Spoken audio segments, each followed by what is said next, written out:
Beck has been one of the most vocal never-Trumpers in America. Beck declared in 2016 that Donald Trump is an immoral man who is absent decency or dignity. He voted for Evan McMullin for president rather than vote for Trump. At one point, Beck compared himself to the prophet Jeremiah. Really? Later in the show, a questioner suggested that Americans were turning away from God. Beck said he'd been thinking a lot about the prophet Jeremiah, who vainly warned the Israelite kings that catastrophe was near. Finally, when the Babylonians were about to sack Jerusalem, Jeremiah urged the Israelites to accept national enslavement, because it was God's will.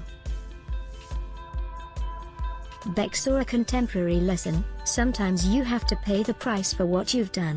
Then he started talking about Donald Trump's assault on the Bill of Rights. He was seriously infected with Trump derangement syndrome, every bit as cancerous as whatever is eating Rachel Maddow.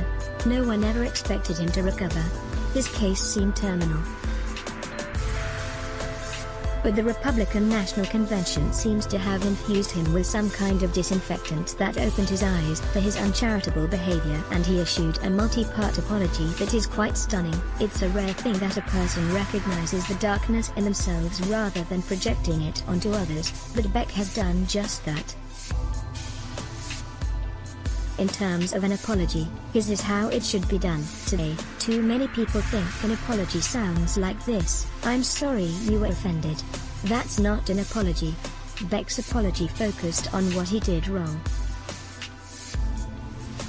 He confessed his bad behavior and then he offered a sincere apology for it. The best part, that all the president's rabid critics who dehumanize him need to hear, was when Beck wrote, "What haunts me this week is how my words must have hit his children.